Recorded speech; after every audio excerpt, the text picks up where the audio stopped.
Hi, I'm Allie with PotomacBeads. Join me in creating this beautiful Christmas flower bracelet featuring herringbone stitch with a twist around. As always, if you need any materials, go ahead and look below the video in the description to shop with us online. So to get started on our bracelet, we are going to be doing herringbone stitch. So whether or not you do this as a single strand or as a multi-strand version, it's nice to know herringbone stitch. If you do need a refresher on that, go ahead and check out our simple herringbone bracelet. That'll get you a great start. I have a stop bead, or a bead that's going to come off that is not part of my project, on some .006 black dragon thread. I'm leaving myself some at the end so that way I can add my clasp or closure, which for me is going to be one of the infinite clasps and then one of the tabs to go inside of. I have my materials lined up from biggest to smallest. I have my Miyuki drops in the 3.4 millimeter. Those are in the Crystal Lab Full. 8 O's in lava red. 6 O's in lava red, some 8 O's, and these are in a beautiful color of the frosted opaque glaze green. And then I also have Duracoat galvanized gold, and then I have the Duracoat opaque juju. And these are all Miyuki brand seed beads. You can do the same thing with Toho, not going to affect it. We're going to begin with a 3-row herringbone stitch project. And what I'm going to do is put on 2 beads high of ladder stitch. So we're working with 2 beads, 4 total, because I'm going to do 2 rows at once. I have those 4 beads on. I let them drop down next to my stop bead, and I'm going to sew back up through the first 2 beads toward bead number 3. Let those sit right next to one another, and we're going to then sew down through beads number 3 and 4. That's going to start our first of our ladder stitch series. Each row of herringbone stitch is going to consist of groups of 2 beads. So when you're looking at the rows here of the one that I already have started, you can see this row of 2, this row of 2, this row of 2. So we're going to be doing 3 of our columns of our beads and then adding to the rows one by one as we go in and create. So these 3 columns there of beads are what we're going to start with. We have our 2 beads on to start. This is going to be column 1. We need to add column 2. So we're adding 2 more beads coming out of the bottom of our second grouping of beads. And we're going to go into the top after adding those 2. So again, through the 2 you just added. You'll get comfortable with this ladder stitch by the time we get to the end. 2 more beads go on. I'm going into the opposite side of wherever my thread is coming out of those beads. And then I'm sewing down through the 2 beads that I just added. Now I have on 2 groups of 2, so I have 2 of my columns of beads.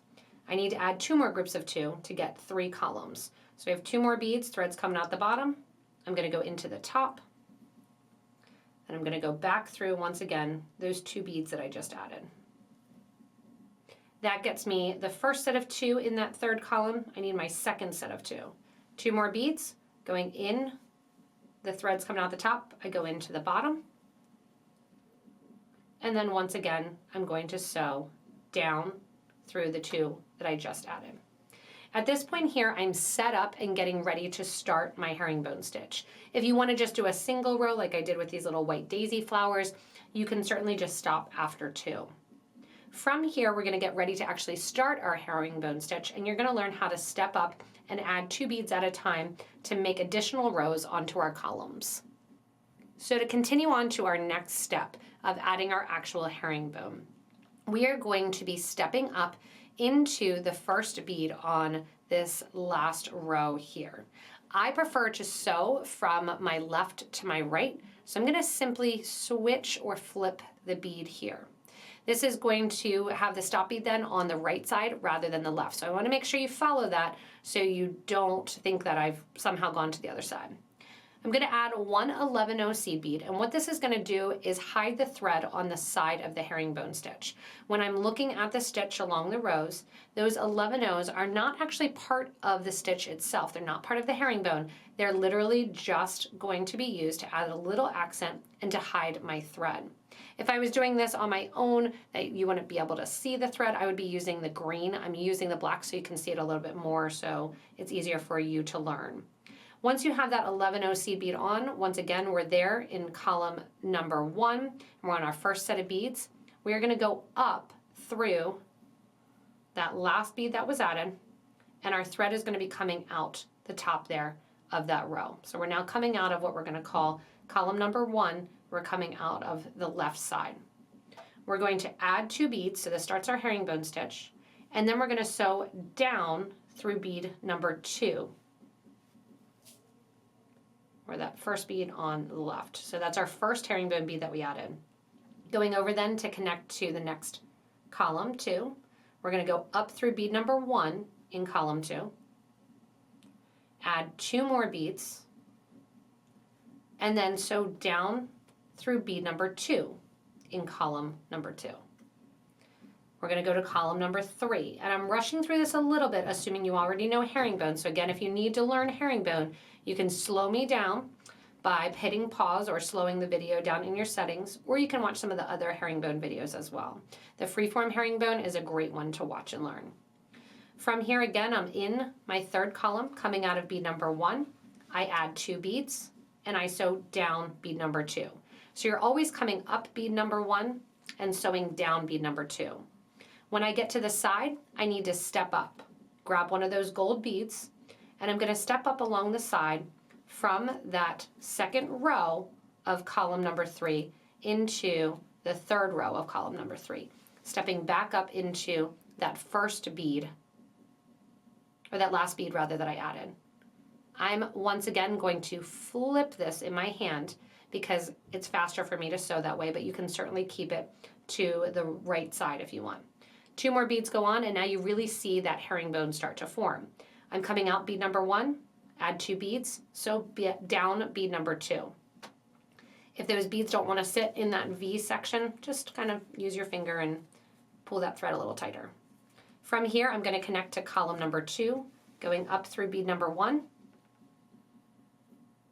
Once I'm out bead number 1, I'm going to go ahead and add 2 more beads, sew down through bead number 2. Once again, getting ready for column number 3, sewing up bead number 1, adding 2 beads, always adding 2, and then coming down bead number 2. And this puts me on the outside.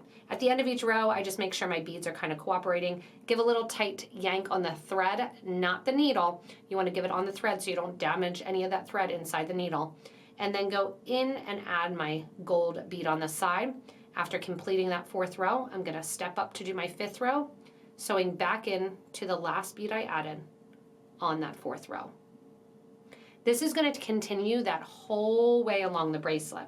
What we're going to do now, though, is have fun by varying it up and adding in some larger beads that are going to sit and actually make this almost 3-dimensional on top of the beads. Because the beads are larger, that's why they're going to pucker and pull to the top, and then we're going to exaggerate that pucker and pull to the top by adding in some additional 11 O's and circling around our herringbone stitch. So from here, I'm adding row number 5. So 1, 2, 3, 4, 5. You can see I've already added the first 2 beads in that row, which are going to be my green beads.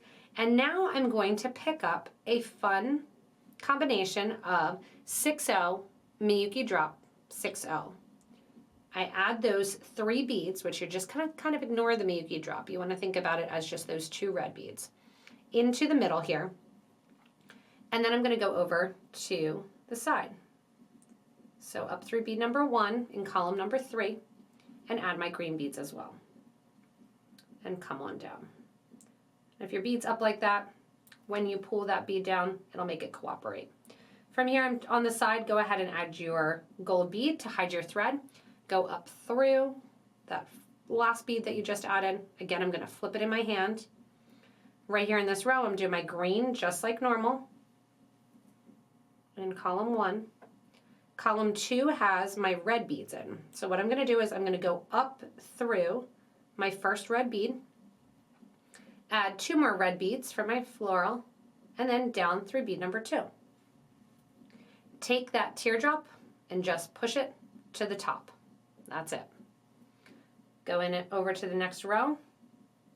I'm going to add my next bead. Sorry, I'm trying to sew here without flipping upside down. I move my herringbone stitch when I sew constantly, back and forth and back and forth. All right, So from here, I'm going to finish up this row now, sewing down, and then step up by adding a gold bead, go into your last bead. So the only thing that has changed thus far is that we added 6 O's, and on the first grouping of 2 6 O's, we added the drop to the middle. Here I am again, doing my 2 beads, sewing down bead number 2. I'm going to go back up through bead number 1 on the next column, add my 2 green beads, and here's where it changes a little bit, and I'm going to sew down through bead number 2. Instead of going over to the 3rd column and creating, I'm first going to add in some red seed beads around all of the beads surrounding here. So I'm coming out of my seed bead there, my left bead, and I'm going to add an 11O and sew down through my next 6O. Add an 11O, sew over through the next 6O. So I'm just circling around the whole project, adding in those 11Os between it. Add an 11O, sew through the next 8 or 6, add an 11O, sew through the next 6, and then I'm back at that starting position. So you're adding 4 11O seed beads that circle around the flower right there. Here I am then, ready to go on to the next column. So again, sew up through bead number 1, add my 2 beads, sew down through bead number 2. And you'll notice I kept this, so that way I was sewing from my right to my left, just so you could see that flower stay to this top. From here, I'll add my gold seed bead, and then up through the last bead that I added. Give it a tight little pull. And now we're going to get ready to go in and create more flowers. How do I know when to create more flowers? I am doing these so that they're staggered. You don't have to. Again, you can even just do a single row of herringbone and add the flowers in. You could do all green on the side and just have your reds go down the middle. You could do them on the sides. So it doesn't really matter where you're going in and creating the flowers, basically on the herringbone. From here, I'm going to go in and add 2 more beads. Sew down bead number 2. The next one looks like it sits a little higher because it does because of the 6O. Go up through bead number 1, which will be the green beads. Make sure your thread goes to the back. Add 2 more green beads. Go down through bead number 2. Once again, up through bead number 1.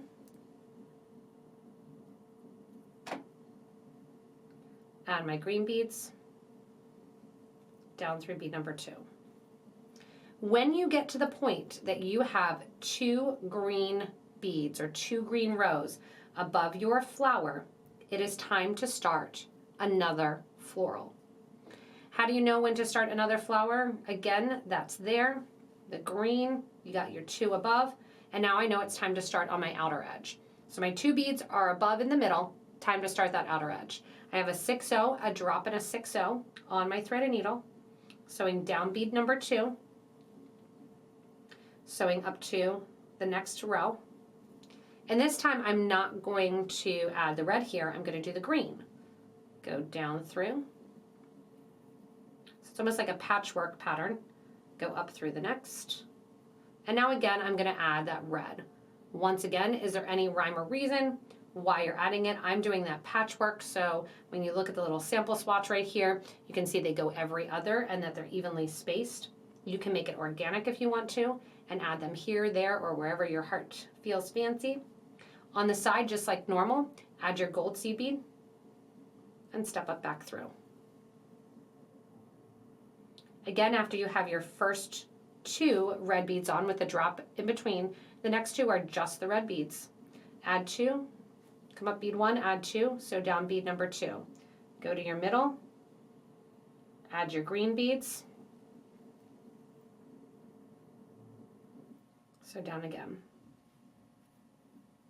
Go back up through bead number 1 on the next row. So it's the exact same herringbone stitch. You're just adding 6 O's instead of your 8 O's. Making sure as you're doing it that those teardrops pop to the top. Once again here then, I'm going out the outer edge, stepping up, adding that little bit of gold around the sides, And now we're going to get ready to add our green beads on top and to go around in our circle, adding in our 11 seed beads. So I'm back at the position now to add my next set of green beads because my 4 reds are all done there. I'm going to go down through that first or that second red, just like I would be continuing on with the herringbone stitch. But before that, I'm going to sew again back through my 6-0 seed beads, adding an 11-0 between all of them. So circling around, adding that 11-0 in.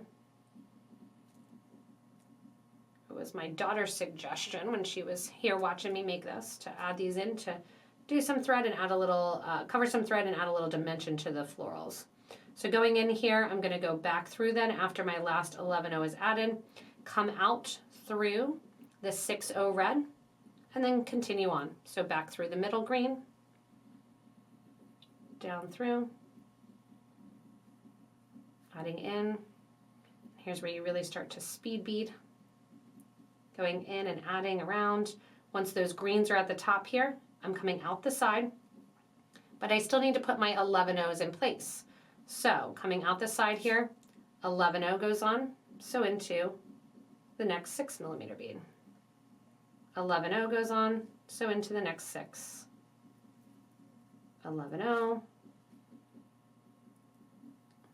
and then once again, 11-0. When you're down that secondary red bead, that's when you're going to do your step up, adding your gold bead, and then continuing on to step up through the green. Now, how do I know, again, when I get started on my next red row? I always know that I'm ready to start another row of red or another position of red when I have 2 green beads on top of my previous flower. So 2 green beads are here. So I need to finish this row, adding in those 2 green beads.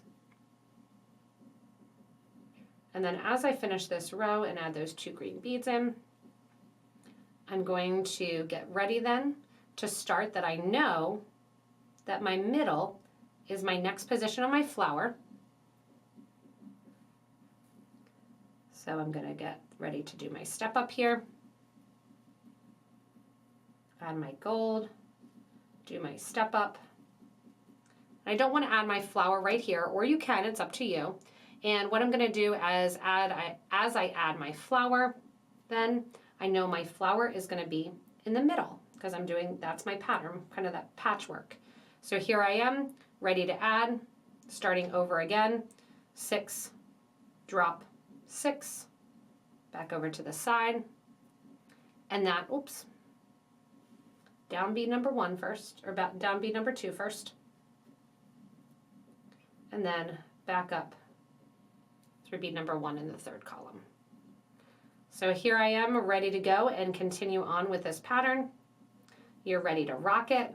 You can do these in all different colors. So this has a very, very much Christmassy theme. But again, if you want to do multiple rows with daisies and a yellow, so cute to continue on. I'm going to continue on till I have about 6 3/4 inches, ready to show you how I'm going to do the end and connect the clasp to the end of the bracelet. Once again, just showing that progression. I know that I have 2 green beads on top of my last flower, so I know, once again, time to do my flowers.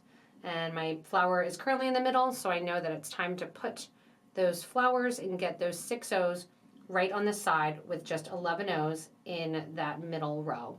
So you're going to keep going, keep designing. It becomes very repetitive. You don't have to think a lot about the pattern once you get going, and the bracelet just kind of builds itself. Herringbone is one of my favorite stitches, and I love how this shows how easily diversified it can become.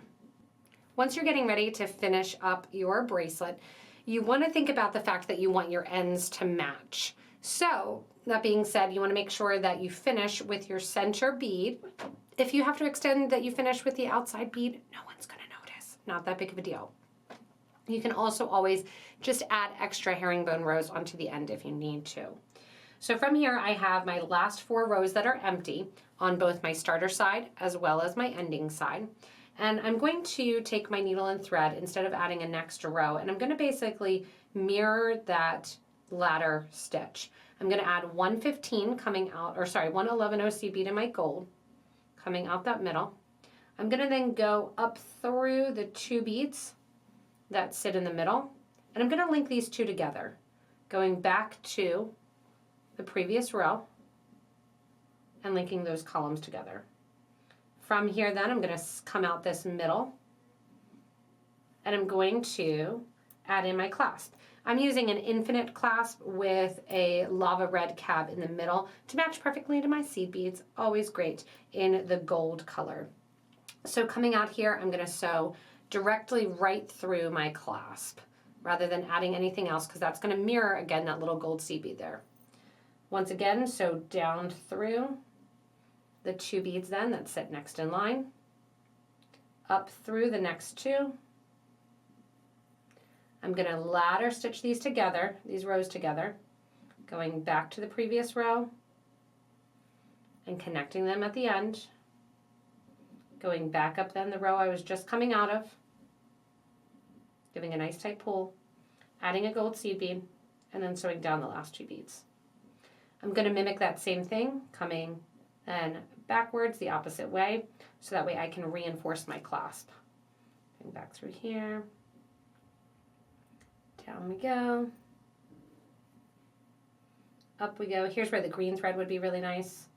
Through the clasp, because it's always, you want to make sure that you have at least 2 strands of thread through your clasp, since that's where there's a lot of tension. Always, that's where your clasp is getting pulled at and put on and off. So I'm going to go through another time here, go through a 3rd time through my clasp, through my bead, back down through,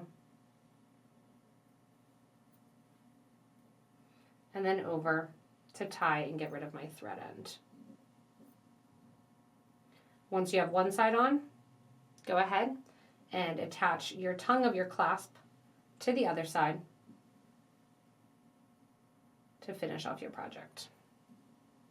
So I've got this single side down here. When it comes to using my lava red bead here in the middle, I'm just going to be using some Loctite glue. Just a tiny bit in the middle will go really far. A little dab there in the middle. Drop my cabin, make sure that it's centered, and then I don't get glued off to the side. And then what I do is I like to spin this. That distributes the glue a little bit more evenly, and then I'll get ready to let that cure for about 15 minutes and continue on to the other side. When I continue on to the other side, especially if you're using a clasp that has a top and a bottom, make sure that you are attaching the clasp correctly, that you're not going to attach it upside down. So I want to see both facing up as I go in and add to the other side. On the other side, I'm going to take off my stop bead here.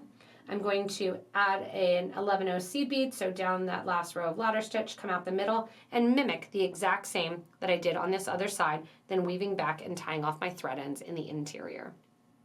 So here I am and just showing where I decided to tie my thread off toward the back of one of the flowers, because it definitely has a top and a bottom to this. Gave a pretty nice long tail, and I'm going to take my thread burner and burn down on that dragon thread. Once you have that done and your whole bracelet ready to go, I want to show you about how wide it is, because I know a lot of people ask about that. It's just under 1 inch. And then here is what it looks like on the wrist. I love, and I feel like this is how the infinite clasp shines, that it matches exactly to the project as I'm looking at it and working with it. I didn't leave my 15-minute time yet, so I don't want to push down on that clasp and have that glue not be cured, but it really does match wonderfully and create that great flower bracelet. If you're going in with a single strand and you want to add a clasp, so easy. You're just coming out of the end here and you're doing the exact same thing. So you're going to go in, you're going to add your clasp, sew right back to, and finish up along. So again, here's a single row, really cute, triple row, and comment below and let us know kind of what designs you're using, even what colors you're using. I want to see this same exact bracelet in the summertime with some white daisies with a little yellow drop or a yellow middle. If you don't have a teardrop, you can always use a rondelle crystal, would look great in a 2mm, 1.5 by 2, or even another 8/0 seed bead. Thanks so much for joining me in creating this nice holiday design. Remember, if you need any materials for this Christmas flower bracelet, go ahead and look below the video in the description. We have links there to get to our website. As always, you can also comment, and don't forget to subscribe so you don't miss anything from us here at Potomac Beads. As always, I can't wait to see your designs in our Facebook group for beading and jewelry making. Whether or not you make it 1 strand or 3 rows, I can't wait to see the different floral colors. Thanks so much for joining Potomac Beaders, and stay tuned for the next inspirational video.